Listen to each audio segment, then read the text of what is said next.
Aspirants, आप सभी का स्वागत है एनालिस्ट आईएएस के यूट्यूब चैनल पे। तो प्रीलिम्स हो चुका है, अब तैयारी है मेंस की। तो आज एक टॉपिक है, एक रिपोर्ट है जो इंपॉर्टेंट है, जो है यूएन सस्टेनेबल डेवलपमेंट रिपोर्ट 2024। इसको हम थोड़ा मेंस पर्सपेक्टिव से पढ़ने की कोशिश करेंगे and all the things which are covered, हम उनके बारे में बात करते हैं। रिसेंटली जो 9th एडिशन है बेसिकली सस्टेनेबल डेवलपमेंट रिपोर्ट का, जिसको UN sustainable development solutions network release करता है, ये रिलीज हुआ है। इसने हाईलाइट किया है कि वर्ल्ड बहुत ज्यादा पीछे है, खास करके अगर हम सस्टेनेबल डेवलपमेंट गोल्स की बात करेंगे तो, जिसको यूनाइटेड नेशंस ने 2015 में यहाँ पे सेट किया था। तो ये अर्जेंसी दिखाती है इस वर्क की कि अभी रिन्यूड ग्लोबल कोऑपरेशन की जरूरत है अगर हम इन टारगेट्स को 2030 तक पूरा करना चाहते हैं। तो अगर हम इस रिपोर्ट की फर्दर बात करेंगे तो सस्टेनेबल डेवलपमेंट सॉल्यूशंस नेटवर्क, सबसे पहले हम देखते हैं कि ये क्या है। तो ये बेसिकली ये यूएन का एक नेटवर्क है जो यूएन सेक्रेटरी जनरल जो है ये वहाँ पे ये वर्क करता है। Universities, think tank, national laboratories, ये सारे एक साथ आते हैं सस्टेनेबल डेवलपमेंट गोल और पेरिस एग्रीमेंट पर, और ये सोसाइटीज़ को एम्पावर करते हैं, जैसे फ्री ऑनलाइन एजुकेशन है, या फिर साइंटिफिक एविडेंस का ट्रांसलेट करना है, या आइडियाज़ को सॉल्यूशंस में लाना है, या अकाउंटेबिलिटी बढ़ाना है। तो ये जो काम होता है वो यूएनएसडीएन का होता है।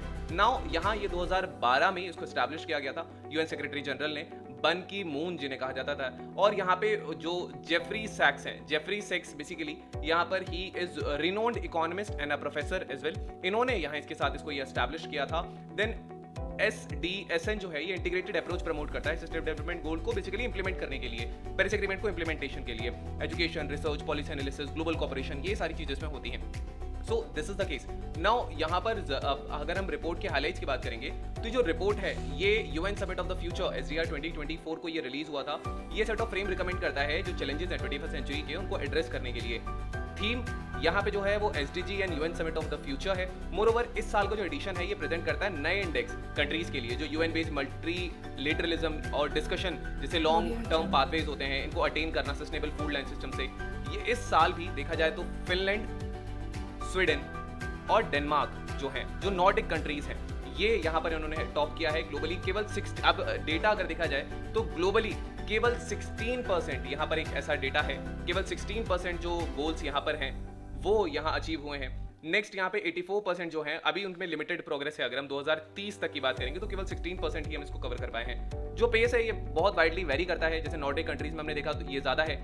जो ब्रिक्स नेशन है वो स्ट्रॉन्ग प्रोग्रेस दिखाते हैं, ये वनरेबल नेशंस जो हैं वो थोड़ा सा पीछे या आपको बैक यहाँ पे देखने को मिलता है। So these are the things which are related to this. Now यहाँ पर एक चीज और है कि सस्टेनेबल डेवलपमेंट टर्म्स जो है, जैसे लॉन्ग टर्म इन्वेस्टमेंट चैलेंजेस हैं यहाँ पर, यहाँ ग्लोबल फाइनेंस आर्किटेक्चर में प्रॉब्लम है और ज्यादा अर्जेंट है देन एवर। देन यहाँ ग्लोबल चैलेंजेस हैं, जैसे ग्लोबल कोऑपरेशन यहाँ नहीं है। बारबोसा जो है वो हाईएस्ट है अपने कमिटमेंट में यूएन बेस्ड मल्टीलेटरलिज्म में अगर देखा जाए तो। यूनाइटेड स्टेट्स जो है वो यहाँ पे लास्ट आता है अगर हम इसी सेम चीज की बात करें। सस्टेनेबल डेवलपमेंट गोल टारगेट करते हैं, इनका target basically food land system से रिलेटेड होता है, पर्टिकुलरली ये फिलहाल ऑफ ट्रैक है। और SDR न्यू फेबल जिसको बोला जाता है, विच इज फेबल पाथवेज जो है यहाँ पे, ये जो है ये न्यू फेबल पाथवे देता है। और FABLE is basically food, agriculture, biodiversity, land and energy pathway support करने के लिए फूड और लैंड सिस्टम्स को। Now these are the things, एक होलिस्टिक अप्रोच है। तो ये जो फेबल पाथवे है ये एक होलिस्टिक इंटीग्रेटेड अप्रोच यहाँ पे एम्फेसाइज के लिए करता है। इंटरकनेक्टेड नेचर है फूड का, एग्रीकल्चर का, लैंड यूज, एनर्जी सिस्टम्स का, एज वेल एज उनका इंपैक्ट क्या है बायोडाइवर्सिटी पे, एनवायरमेंट में। सो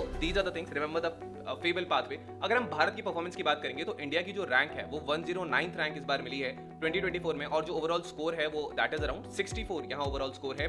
मोर ओवर यहाँ स्टेटस है देखा जाए तो केवल 30% जो इंडिया के SDG टारगेट है वो यहाँ पर ट्रैक पर हैं, और एक लिमिटेड प्रोग्रेस है बाकी जो 40% है उनके लिए। मोर ओवर यहाँ पे एंड अराउंड 30 टारगेट जो हैं उनकी जो सिचुएशन है ये बहुत वर्स सिचुएशन यहाँ पे देखी जा रही है। सो ये इंडिया की परफॉर्मेंस है। एवरेज परफॉर्मेंस बात करेंगे तो हाईएस्ट परफॉर्मेंस जो है वो SDG 1 यहाँ पर जो नो पॉवर्टी है, SDG 4 quality education, SDG 12 responsible consumption production, SDG 13 जो क्लाइमेट एक्शन में आता है। सो ये हाईलाइट करता है इनकी सक्सेस को। So these are the things. Now यहाँ पे कुछ रिकमेंडेशंस दी हैं। रिकमेंडेशंस में जो सस्टेनेबल डेवलपमेंट एजेंडा है ये कंटिन्यू करना चाहिए, कॉर्नरस्टोन होना चाहिए ग्लोबल कोऑपरेशन का, और ये 2050 तक इसको कंटिन्यू किया जा सकता है। मोर ओवर यहाँ पर एडिक्वेट फाइनेंसिंग होनी चाहिए, यूएन एजेंसीज को स्ट्रेंथन किया जाना चाहिए। यहाँ पर मॉनिटरिंग सिस्टम जो यूएन बेस्ड मल्टीलेटरलिज्म का है वो इंपेरेटिव है। नाउ यहाँ पे एनहेंस्ड मल्टीलेटरल गवर्नेंस होनी चाहिए। टेक्नोलॉजिकल रिस्क जो है वो यहाँ पर देखना चाहिए। यूनिवर्सल एक्सेस होना चाहिए वाइटल टेक्नोलॉजीज का, रिसर्च एंड डेवलपमेंट यहाँ होना चाहिए, कैपेसिटीज होनी चाहिए। So these are the things. Report यहाँ प्रपोज करती है कि ये जो है यूएन पार्लियामेंट असेंबली जो है ये इसका एक एस्टैब्लिशमेंट होना चाहिए, और रिफॉर्म्स होनी चाहिए यूएन सिक्योरिटी की काउंसिल में, इंक्लूडिंग इंडिया का एडिशन होना चाहिए as a permanent member, which India is demanding basically. Now यहाँ पर अगर हम नॉर्डिक मॉडल की बात करेंगे, क्योंकि यहाँ नॉर्डिक कंट्रीज ही सबसे ज्यादा अचीव किया है उन्होंने, तो 2024 में यहाँ पे नॉर्डिक कंट्रीज जैसे फिनलैंड है, स्वीडन, डेनमार्क है, ये अभी भी वर्ल्ड को लीड कर रही है। रीजन इज जो नॉर्डिक मॉडल ऑफ सक्सेस है वो क्या है, सो ये एम्फसाइज करता है सोशल वेलफेयर पे, environmental protection, good governance as well as commitment multilateralism को लेकर के, ग्लोबल कोऑपरेशन है। So these are the things which are here. Now यहाँ पे भी चैलेंजेस आते हैं इनके सामने, जैसे इनोवेशन, इन्वेस्टमेंट का, ग्लोबल कोऑपरेशन का। So these are the many challenges which are in front of the countries as well.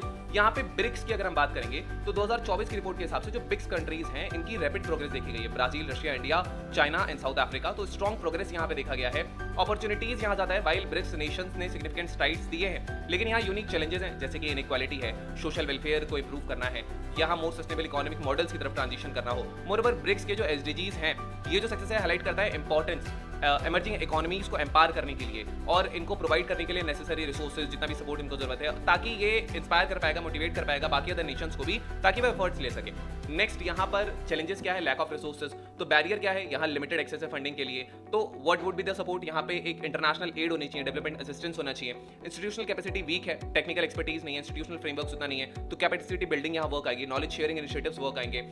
Susceptibility है क्लाइमेट चेंज को लेकर के, इकोनॉमिक के रिस्क को लेकर के, बाकी ग्लोबल डिसरप्शंस को लेकर के।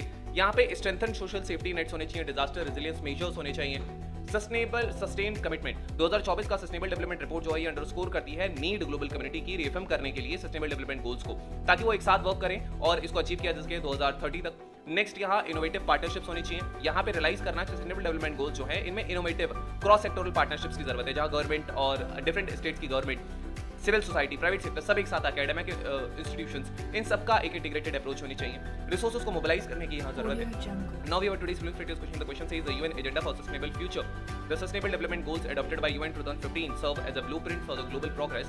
The 2024 SDR highlights challenges and progress in achieving these goals. Based on the information above, which of the above statements is most likely to the correct? Following statements most likely to correct about the SDG and SDR 2024. All UN member states are on track to achieve all SDGs by 2030. The SDR proposes replacing the SDGs with a new set of global development targets.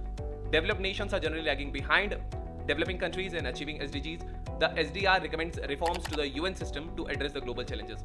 So, which of the following is most likely to correct about this? So, you can type the answer in the comment section. There I'll let you know if it's correct or not. Then we have today's main practice question. The question says, the UN SDR paints a concerning picture of global progress toward SDGs with only 16% of the target on the track. Achieving the ambitious agenda by 2030 seems increasingly unlikely. Critically examine the key challenges highlighted in the SDR 2024, focusing on both global trends and India's specific situation, suggest potential solutions and policy measures for accelerating towards sustainable development. So this was all about today's video session, and इसकी practice आप इसको 250 words में लिख के you can send it to us. Number आपको यहाँ page पे मिल जाएगा. So this was all about today's video session. Hope you understood it well. Thank you. Have a nice day and stay tuned with the Analyst IAS for better preparation.